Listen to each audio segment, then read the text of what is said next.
welcome to this 2023 edition of PV Magazine Roundtables Europe.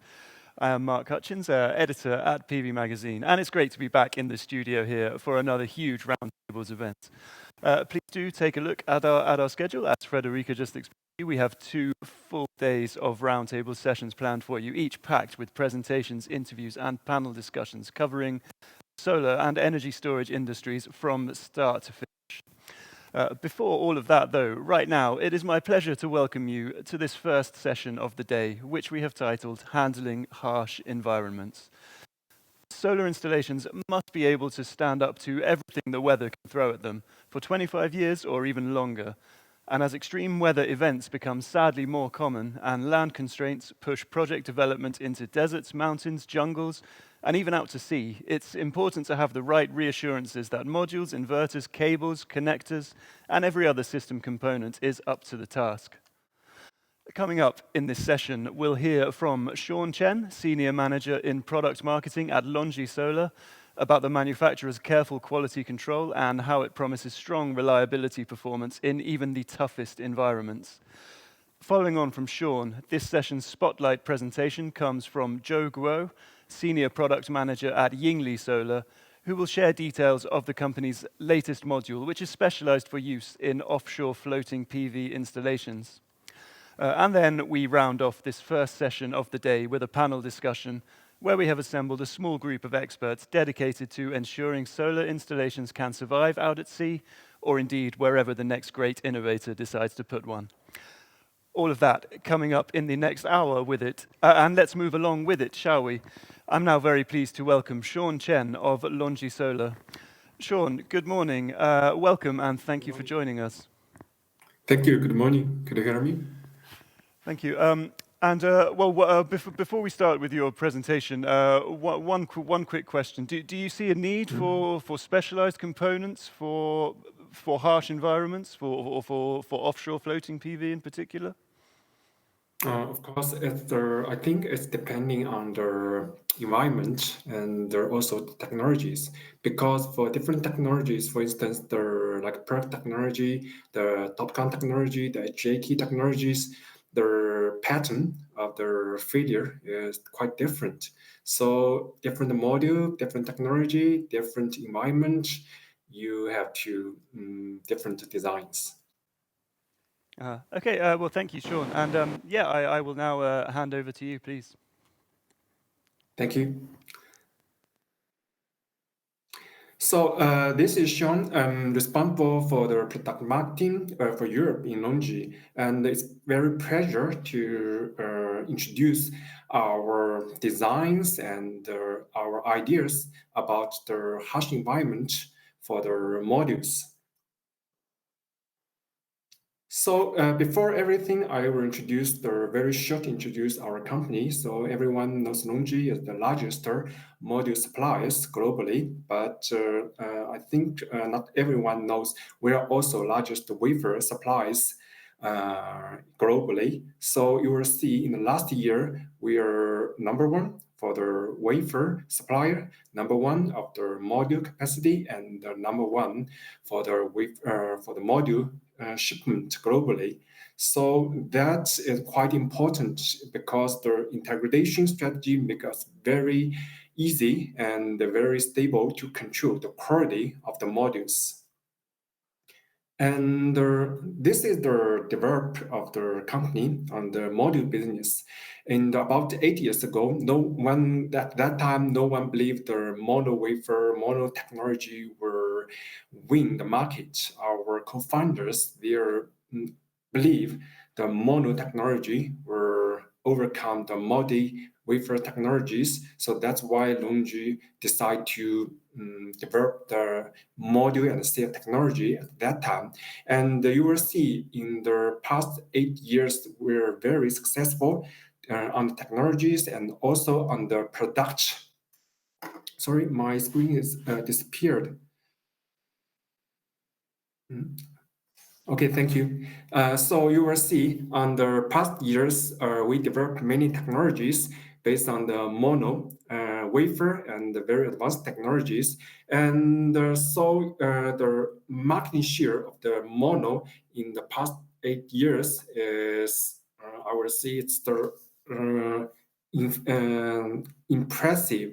Now, almost 90% of the market was mono wafer technologies, and this is, we are very proud. We contribute a lot of it on the cost drag down and also the technology of the sales and everything.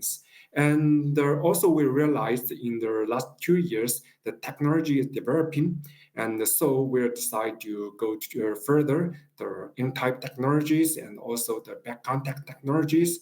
And also we introduced the life cycle quality control, because we believe the quality is more and more important for the customer. And here is the very short map about the environment for the module.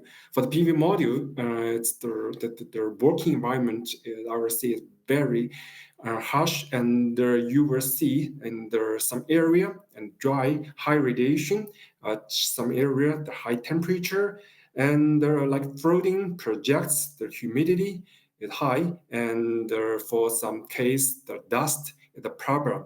So on the table, you will see there's a lot of the different factors will impact the lifetime of the modules, including the irradiation and the UV, hot spots, temperature, and moisture, everything. So for module design, as I answered the question at the beginning, for different technology, we have to see what is the most dangerous part for the module, and then give the specific design for the modules. Here is the example in the last year, what we see for the TOPCon technology, because in the last year, everyone is discussing about the TOPCon. And we see in the last November, the Bloomberg alarming the dam heating degradation. And then the Dutch scientists, they're alarming the moisture degradation of the TOPCon technologies. And also the PI Berlin, they're alarming the contact degradation of the TOPCon technologies. And the PV time, they will see the N-type technologies, no standard benchmarking for the testing. So there is the risk of the overreading for the N-type technologies. And also the two, they're alarming the sensitive of the UV for the technologies. And also the ECA, they're alarming the massive increased risk of the PV modules. So that's why for LONGi, we introduced the life cycle quality control, because we think for the new technologies, there is many potential risks. So internally, we have the massive control and also massive testing during the module design, and also the module development, and including the manufacture. And outside, we are in testing and also introduced almost all the standards. For instance, the IC standards, and that's for the safety and performance, and including the other IC standards is for the long-term reliability and the PV year ITC testing, and confirm all the products we deliver on the market is quite reliable. And that's I think that's the problem of the shoeing. And so there should be some more clear, but let's see. For the module, when we design the module, we have to consider the wafer, the cell, the encapsulation, and the junction box, and also the test. So for the wafer, and we are the largest wafer supplier globally, so we are supply our own modules, wafers, and everyone know, for instance, the N-type technologies, there is the many oxygen ring problem, but we control the quality of the wafer and control and remove the problem of it. And also for the stair technologies, and for instance, we introduced developed the new paste for our stairs and improved the paste performance and contact performance of the technologies.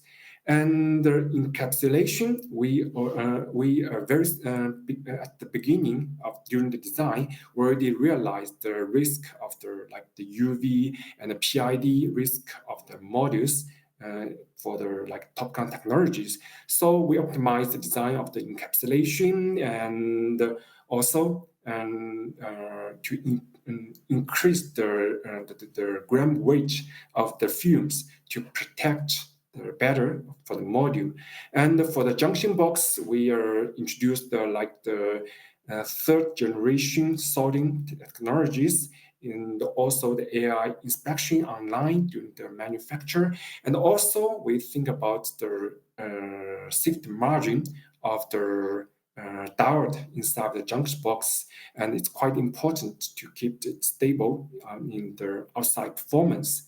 And including tests, we are because we know there is the risk of the overreading for the module and type technologies. So we tested different golden module from different institute and choose the most strict golden modules for the customer to avoid the risk of the overrating. And so finally, you will see to compare with the top normal mainstream top-gun technologies, because the better quality control and the better design of the module, we can improve the reliability of the module from the environment.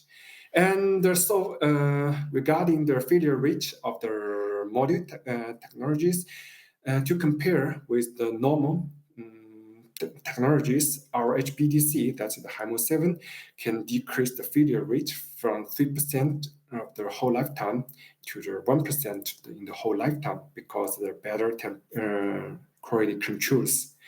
And here is the example, and for the extreme harsh environment, the offshore projects on the sea. And so because we get more and more requirements from the customer, so we research on the environment. So what we find is the environment for the sea application, there will be different level. So on shore, it will be easier to control, but in the area more close to the deep sea, the environment will be more harsh, including the tide, moisture, salty, everything. So we believe for different application on the sea, the module design have to be different. And here is the example of the offshore application for the LONGi solution. And you will see the frame, we have to redesign, use the frame, and also the fume have to more better control, and the junction box, the connection, and everything, the glass, including glass, everything have to be controlled better to confirm it can be worked like 25 or 30 years application on the seas. So here's my presentation. Thank you for the audience. And because the technical problem and some slides are not so clear, and thank you for the time. Thank you, Sean. Wonderful to see this level of focus really on every single component in the module. Just a couple of quick questions before we move on. So in your last slide there, you showed a modified module for offshore floating PV. Is this something LONGi expects to supply commercially? Yes, actually, we already have many projects on the offshore application, especially in China and also East Asia, Southeast Asia. And because we believe the land limitation will be a problem for the development of the industry. So the more customer will ask it, so that's why we decide to deliver the solution for the market. Okay, and what do these, when you make modifications like this to a module design, what effect does this have on the production cost? Oh, for the cost, to be honest, is first of all, it's confidential because the special design. But I will see a general view. For the module, it have to, especially for the C application, it have to be case by case study and also design for the module because what we see is for every area, the environment is quite different. So the normal way, usually we will discuss with customer and design with customers together. And after review everything, every risk, and we were delivered, optimize the solution for the customer. And to be honest, for different level application and the different condition, the cost change were quite different. Okay, so difficult to put an exact number on it. Well, thank you very much for joining us this morning, Sean. And yeah, thank you for your presentation. Well, now we head into our next segment before we get into this morning's first panel discussion, and that is the spotlight presentation for this session, which comes from Joe Guo of Yingli Solar. And he'll be sharing a little bit of detail on offshore floating PV and the challenges this poses to module design, and of course, how Yingli Solar is aiming to meet them in this latest product. Joe, welcome. Thank you very much for joining us this morning. And I will hand it straight over to you. Please go ahead. Hi, thank you very much. Could you hear me though? Right. Thank you very much. So greetings. So I'm Joe Guo from Yingli Solar. Today I'm excited to delve into the where solar meets the sea, involving the features of the offshore solar.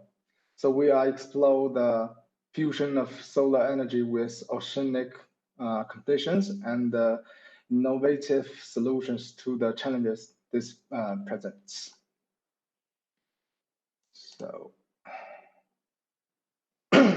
So this presentation includes a vision of solar energy in oceanic conditions, understanding the specific challenges and sea environments poses, and discussing the innovative answers we've developed to address these challenges.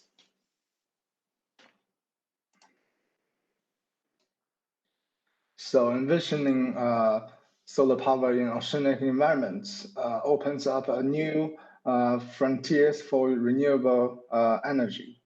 So this integration isn't just about the energy generation. Previous slide. Sorry, it's about adapting to and overcoming the unique challenges of the marine ecosystems to harness clean energy. Right. So the marine environment introduced several critical challenges for solar technology.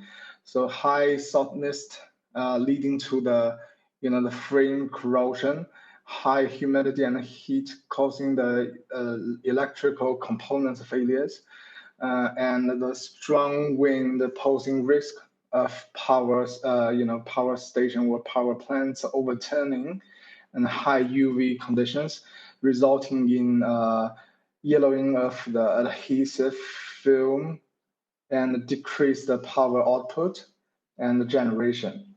So addressing these issues is essential for the successful offshore solar application.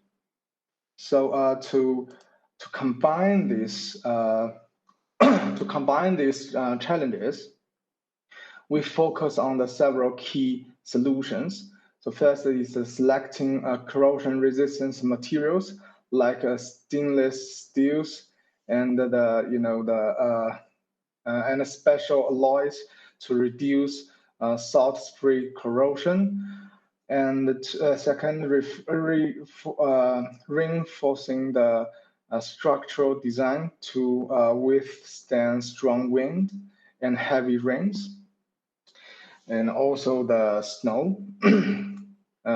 Third is using the weather resistance encapsulation materials to prevent the UV-induced yellowing, and the power degradation. And implementing regular maintenance check to extend components and modules lifespan and maintain the functionality.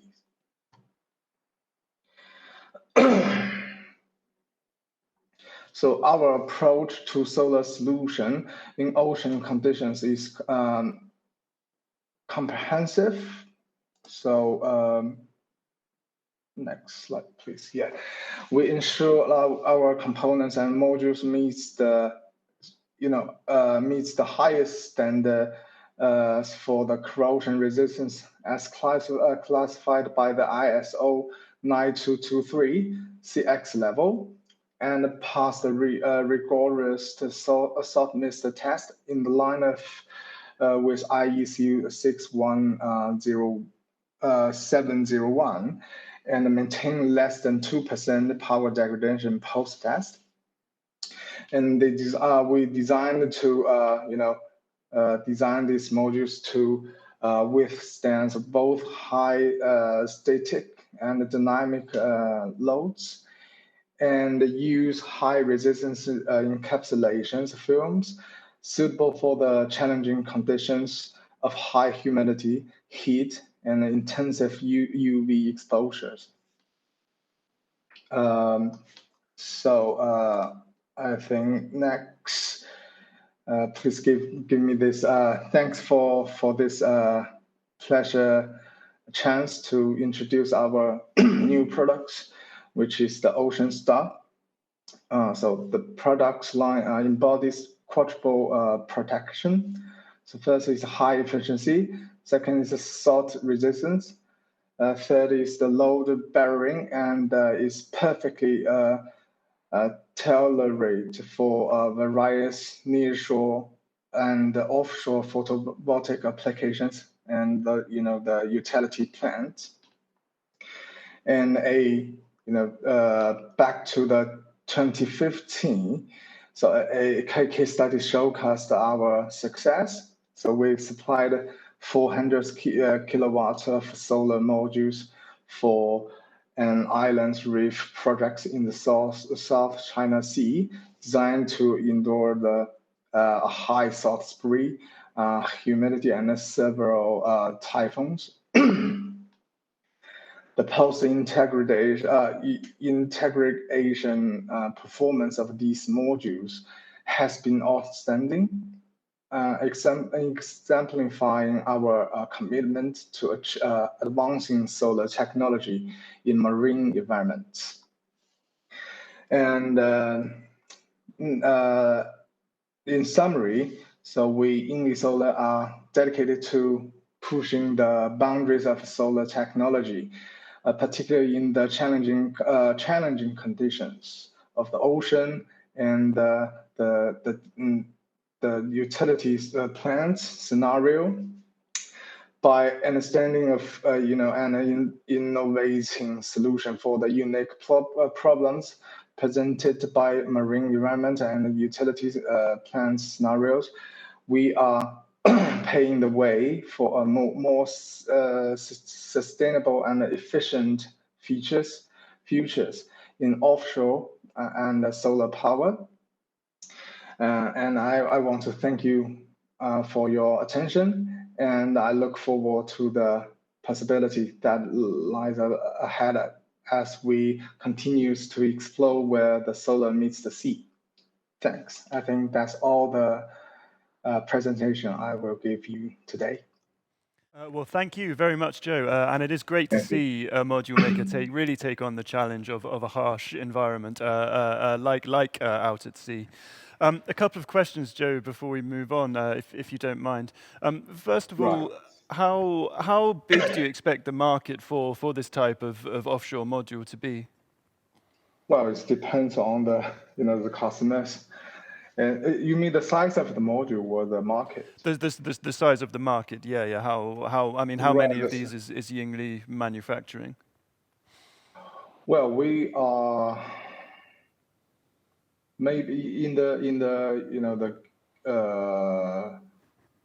more than 100 megawatts.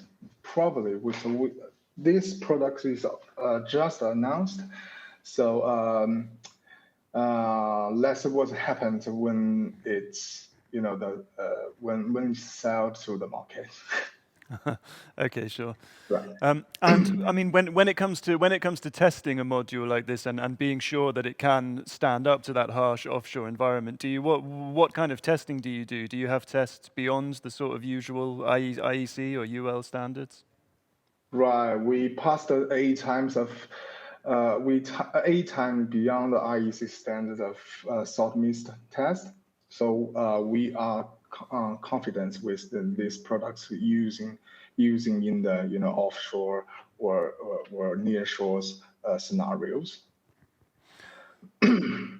Okay, and when you say you're confident, I mean, do you offer these modules for offshore projects with the same warranty, say as a ground mount or any other project?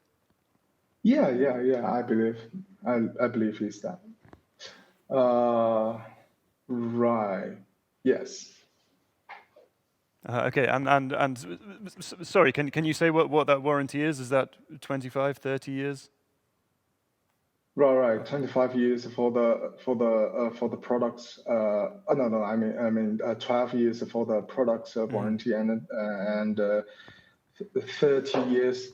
30 years for the generations for N types top cones, and 25 for the PERC P type modules. Okay, great. And one final question for you today, Joe. When it comes to making modifications for harsh environments to a module, what does this mean for the production cost? Well, I don't have the first hand the data for that.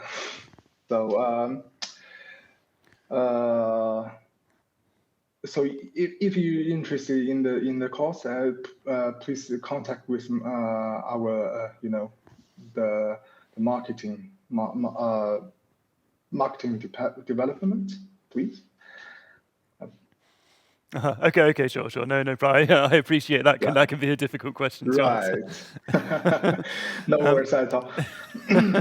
Okay, well, yeah. Thank you very much, Joe, for joining us this morning. A great presentation. Right. Thank you. Thank you very much.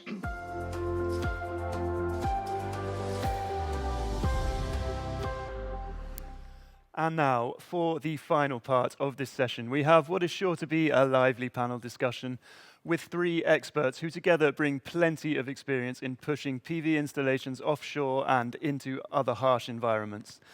First up, I am very pleased to introduce Andrea Viaro, Global Head of Large-Scale Renewable Energy at Beule Electrical Connectors, and the veteran of quite a few PV Magazine roundtables. Andrea, great to have you back.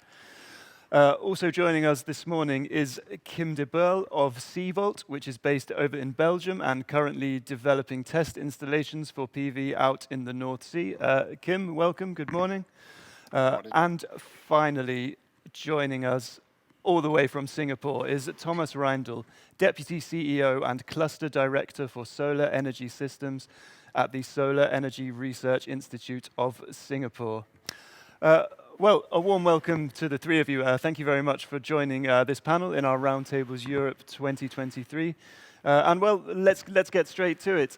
Thomas, first of all, you have been working for quite a while with floating PV systems. What really changes when you move from an inland lake or reservoir and out onto the sea? Yeah, thanks for having me first.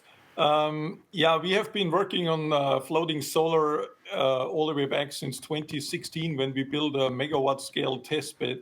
That was times when most of the people didn't even know yet that you can throw solar panels in systems on waters and generate electricity from there. And so we saw technologies come and go. We saw what works, what doesn't. And now for a few years, we are looking much deeper into what happens if we move to nearshore and offshore conditions. And I think we also have to differentiate a little bit between nearshore, which is like not clearly defined, but like you still can see it from the shore side. So you are exposed to marine conditions, but it's nowhere near what we refer to as offshore, which is then really out in the open sea and typically co-located with offshore wind farms. Now, what changes if you move from inland reservoirs to offshore conditions or even nearshore conditions? It's largely three things. Number one, the more corrosive environment, simply through the higher salinity of the seawater. And that's not only the components that are in direct contact with the system, it's also the salt mist that's in the air and surrounding all the electrical components, the modules, and everything. The second one is the much stronger mechanical forces, which come from wind and waves, and the combination of wind and waves together, which may not always go in the same direction. So the mechanical forces, and as such, the forces on the floats, on the modules, as well as on the mooring and anchoring systems, are significantly tougher than on typical inland floating solar systems. And the third one is biofouling. This is something which is often overlooked, but if you go into marine conditions, especially in warmer tropical climates like we have them here in Singapore, everything bites on your system, and that can be barnacles, mussels, clams, all kinds of stuff. And but that happens to any system anywhere in the world. It's just a bit more increased in tropical warmer waters. And all these conditions add up to the harsher environments, and they all need to be addressed. Thank you, Thomas. And well, Kim, I think you are developing some offshore PV systems already. Does this fit in? Does Thomas's summary sort of fit in with what you see out there? Yes. I fully agree with Thomas, and it's very important that is to be made between offshore and nearshore environment. Is a very big difference. If you really go offshore, when you talk about high waves and indeed interaction of wind, and of course also the biofouling, it's a lot of things that really can affect your panels. And with SeaVolt, we design directly with the offshore mindset in our DNA. So we are working together with offshore company Deme, Jan de Nul, and of course also Tractebel for the PV knowledge. So with LONGi together with that. And we directly look towards the offshore environment. And then we see that the importance to stay away as far as possible with the panels from the waterline is very positive. And you then can maybe even work with commoditized PV. So that's what we're aiming for with SeaVolt, to just have a floating structure designed, fully accommodated with the offshore environment, looking at HS 10 meter in the North Sea area in Europe. That's currently our design basis. Of course, can be adapted if needed, but really with the offshore mindset in our head. So. And when it comes to looking at current systems developed inland, I mean, what lessons can you take from these systems as you move further offshore? To Kim, first of all. Yeah, for me, inland, I don't have too much experience myself, but there is, of course, a big difference. There, you of course still have the contact of the salt, but you have less wave interaction. So I think there the need for a floater to protect the electrical components and the PV panels is maybe less important. But still, you have the biofouling and the effect of the salt, which you need to take care of. So even there, maybe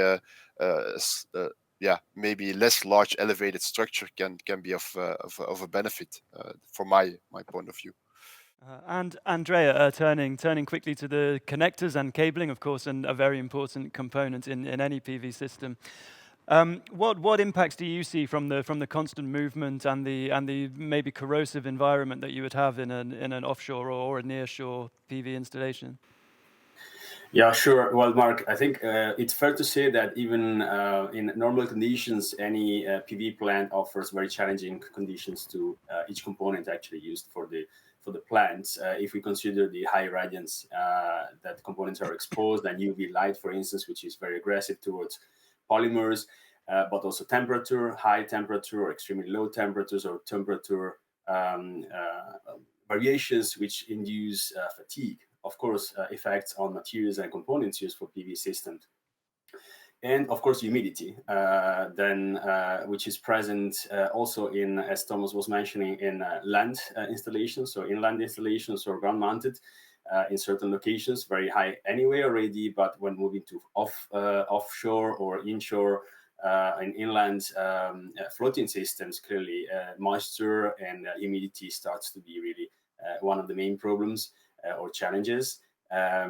Which has to be addressed. So clearly, when we move to floating systems, we really need to have waterproof components. And when talking about PV connections, clearly we know electricity and water don't go along together well. So it's very important to make sure that there is no any corrosions or chemical reactions on the components. So best practice there is definitely not to lose connectors opens, as many times unfortunately still happen before commissioning. So using sealing caps or anyway not letting the metal parts exposed to these aggressive environments, which can really trigger problems later on. And talking about mechanical stress, clearly we know how much of a challenge is already for the moorings or anchoring of floating PV systems for the whole system is.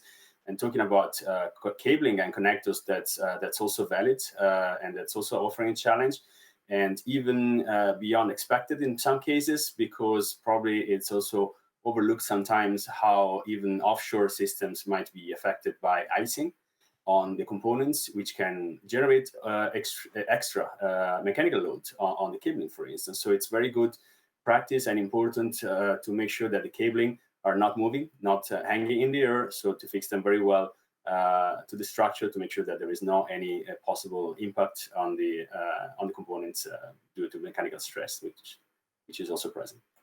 Uh-huh. And we saw just a moment ago we saw Joe's presentation with a module highly specialized for the floating offshore environment. I think there's a couple of specialized floating PV cables on the market already. Would you see a need here for a more specialized connector for offshore conditions? Very good question, Mark. And indeed, probably what we're missing today in the industry is still standardization in terms of norms and regulations that qualify components for floating systems. There is, of course, work in progress there.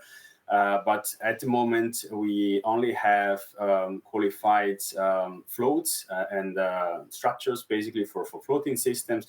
But even talking about cables, there is not really a floating PV cable, so-called qualified for that application specifically. There is extended test and qualifications that can be used with the 2PFG, for instance, for the cable, so which extends the time used for the testing of the cable underwater. But clearly, also in this case, cables and connectors are not supposed to stay underwater for a long time. So it's a good idea to keep them away from water, at least until we have probably specialized or really confirmed qualified components for that. Let's say that at the moment there is a working process also at TUV, Ryland for 2PFG for connectors specifically, but at the moment we are lacking on that, which does not mean that we need to stay there waiting probably and still making sure that the components are anyway suitable for that application, despite the lack of standardization at the moment. And Kim, staying with this topic of specialized components, when you're developing a system to go offshore, would a specialized module for offshore conditions, would that be of interest to you? Yeah. So we're aiming indeed to work with a floater structure to make sure that all the electrical components stay high above the waterline, and this actually works quite well in offshore environment. You see it also with the offshore wind, for example. Everything which is electrical stays quite above the waterline, and then you can stay with standard equipment and also protect the cable connection to put it higher up the waterline. So that's really the aim that we have with SeaVolt, is to work high above the waterline to make sure that everything stays safe and well protected. Sure. And well, Andrea, again, how do you think making a specialized component for offshore conditions? I mean, how do you think that might impact the cost? Yeah, valid point. Clearly, when we talk about specialization or a special product, clearly, yes, it's unavoidable to think about higher costs. Probably the good news at the moment is that even the products used normally in PV installations, talking about components and, of course, cables, which at least respect the basic requirements of waterproof features, clearly are already suitable for that application. So this at the moment doesn't really present challenges, fortunately, on costs, which means that also standardization helps in terms of production, and standardized products helps also to keep costs under control. And that could be probably a mitigation factor on the extra costs that are anyway, of course, unavoidably required when we talk about floating systems, which are not at the moment apparently affecting connectors and cabling, as long as I said, they are at least fulfilling the minimum requirements for those high humidity and extreme harsh environment conditions. And Kim, I think you mentioned sort of your approach is more focused on kind of system design to keep the modules away from the water and protect them a bit. What does this approach mean for the overall project cost? Yeah, I think the major challenge is, of course, affording this floater structure, because it's, of course, quite a big structure that needs to elevate all the electrical components. But we see a very large benefit if you talk about or think about the existing wind farms, which have already a cable connection, which have already electricals in place. So you can actually just plug into that existing system, which is already there, and just adding solar power when there is, for example, less wind to be harvested. And this is where we aim with SeaVolt to make sure that we can harvest as much energy with the existing infrastructure by adding our floater, and this would allow for designing and fabricating such a floater system. And well, Thomas, when you're testing a lot of these systems, what does this mean? And do you see a need for kind of testing standards beyond what we see currently in IEC and UL and other standards?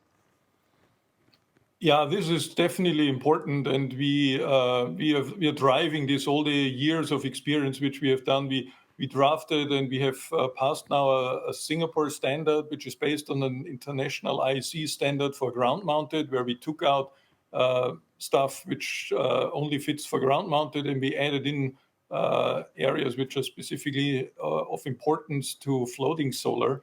Then we also looked at adjacent technologies like the marine offshore industry, because they have been putting electrical systems over waters for centuries. So we tried to make it as comprehensive as possible. And now that we have the Singapore standard, we are bringing it back to IEC, and I'm actually driving a project on IEC level to come up with a global standard for floating solar systems, which is also critically important, not only for the technologies to be available, but also to build the trust in the technology and to attract the financial industry. Because lenders, insurance companies, they will definitely ask for such standards.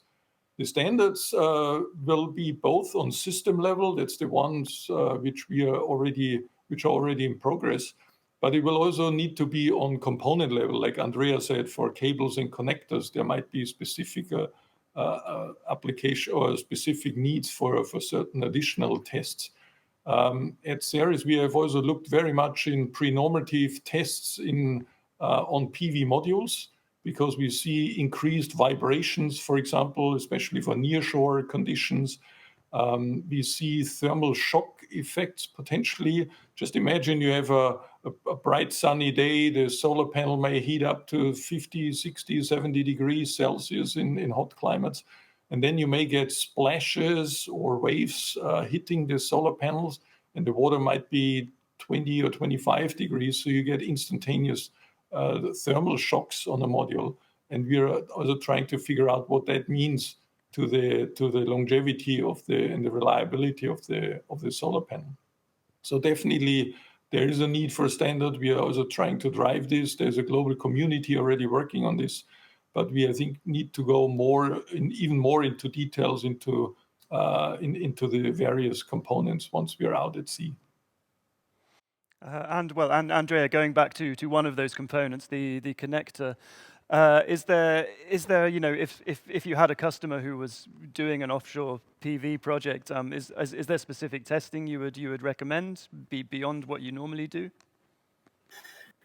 Absolutely, yes, and that's what we do in these phases, especially when, as also Thomas mentioned, there is standardization ongoing, but still lack of formal reference documents to that. It's important to make sure that we give some comfort and to the customers or the installers, which are EPCs, which are using the components to make PV floating systems.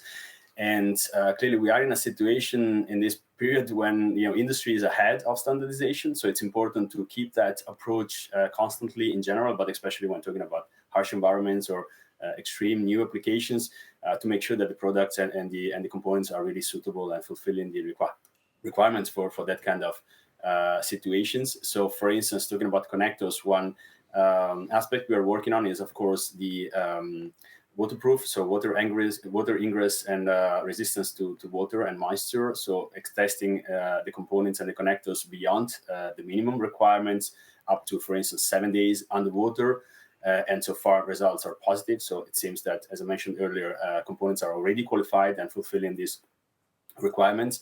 But that's valid not only for floating systems, that's valid also for, as a general approach, for any harsh environments. So we really stress components to the limit, even talking about, for instance, extreme temperature, so elevated temperature, or even high altitude, all those conditions where the components are really brought to the limit. And that's important to make sure that they resist also to those conditions. Thank you. Well, we have a few minutes left. I'd like to talk a little bit about the market for this type of offshore or nearshore systems. Kim, I know you are already developing some test installations. How big are these systems, and how big do you expect this market to be in the next few years? This market, that's what we see, is moving really, really fast.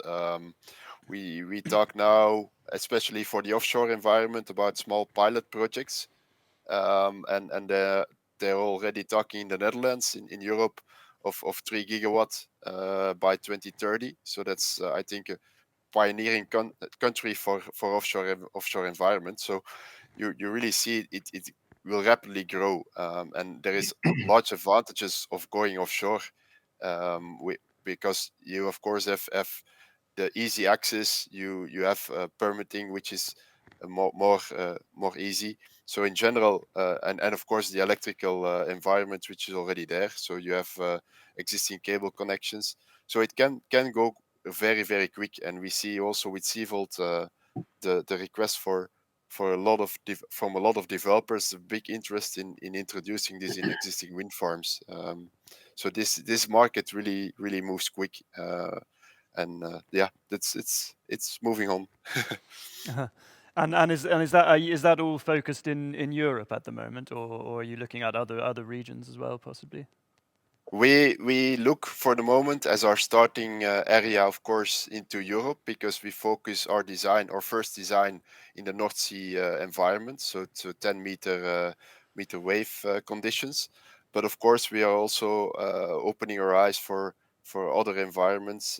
If you talk about Asia, I think is an interesting market also with existing wind farms, with lack of space on land. So I think these are the main key factors which can easily introduce offshore PV, with especially thinking of course about the SeaVolt design. If you talk about nearshore, of course, and more protected areas, then I think that the development is going also very fast. So, but there with SeaVolt we're not focusing on that. Thomas, how do you see the kind of market opportunity for both offshore and nearshore PV? Yeah, I think both will grow very rapidly. We have done a global assessment of where are the most suitable areas for nearshore and offshore conditions. And the offshore conditions, that will largely be in between offshore wind farms. For the nearshore conditions, you have to look into where are waves, typhoons, and heavy winds. And if you do this global assessment, there is the global sun belt around the equator where there is very little wind and not very high waves. So that will be largely the market for nearshore floating solar. And we are already working with potential investors who look into that. And most of them are talking about gigawatt scale, which eventually also makes the evacuation line and the subsea connection more cost effective. So especially in Southeast Asia, but also China, we will see gigawatt scale of nearshore floating solar within the next 3 years, 3 to 5 years maximum. So definitely before 2030. And I'm actually betting more on the 3-year time frame that we see very large, maybe not initially gigawatt, but very large scale nearshore floating solar farms. And I would say it's not in this case, not the sky is the limit, the ocean is the limit. I think there's in tremendous amounts of spaces available. Many mega cities are located along shores, are scarce of land resources. So I think that makes an awful lot of sense, and this will be a huge market in the future. And Thomas, would you expect those nearshore systems to be built more on the kind of floats that you see in inland floating PV, or on the kind of higher up systems that Kim is discussing? The nearshore will likely be similar, although probably not identical with the ones we see in inland structures, simply due to the higher wind and wave actions. I think it will be a combination of floats and some mechanical connectors in between. So I think there will be a lot of innovations going into that. And I'm very excited about this market segment because there's so much to be done and there's so huge potential. So the investments will pay off rather quickly. And we see that from the 2 presentations earlier that the major manufacturers are already looking into that. We had, as part of a failure mode analysis, also requested warranties from 15 manufacturers. Not many today were actually willing to provide 25-year warranty in nearshore and offshore conditions. So it's very heartful to see that the big manufacturers are looking into that. Of course, it was still, the subtone was still a bit, it's customized, more expensive. So this one, I think we have to iron out until we get to a commercially viable product in nearshore and offshore conditions. And Andrea, finally, how do you see this market at the moment? Do you have customers already asking about offshore floating PV? Yes, of course we do. My opinion clearly it's that I agree with what Thomas and Kim mentioned. It's not a niche market anymore already. I think it's going towards mainstream, and I agree on the gigawatt scale view, and probably in a mid-long term, but definitely this is for sure a segment where there is a lot of possibilities for innovation, improvements, and it's already, let's say, competitive enough to let many investors and many developers invest into that. And I'm pretty sure that the learning curve will really allow for cost optimization, therefore even further deployment of floating PV in the future. Okay, wonderful. Well, we have a couple of minutes left, and I will now throw each of you the opportunity for a brief closing statement. Maybe Kim, if you would like to go first of all. Yes, I think maybe very short. I think solar power is growing, is everywhere. And let's bring it to the offshore environment. There is a lot of space. There is a big area, and let's use it to create energy for everyone. Okay, and Thomas, maybe up next. Yeah, the nearshore and offshore market will be tremendously big, as I mentioned earlier, and I'm very optimistic about it. And as I said, the ocean is the limit. In principle, we could power the whole world just with nearshore and offshore floating solar. So let's get started.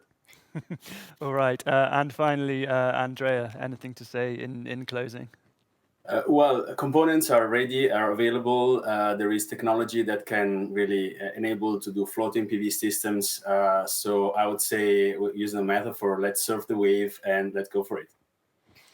Okay, yeah, excellent, excellent statements there, all of you. Thank you very much to our panel speakers this morning, Andrea Viaro of Beule, Kim de Beule of SeaVolt, and Thomas Reindl from CERIS, the Singapore Energy Research Institute.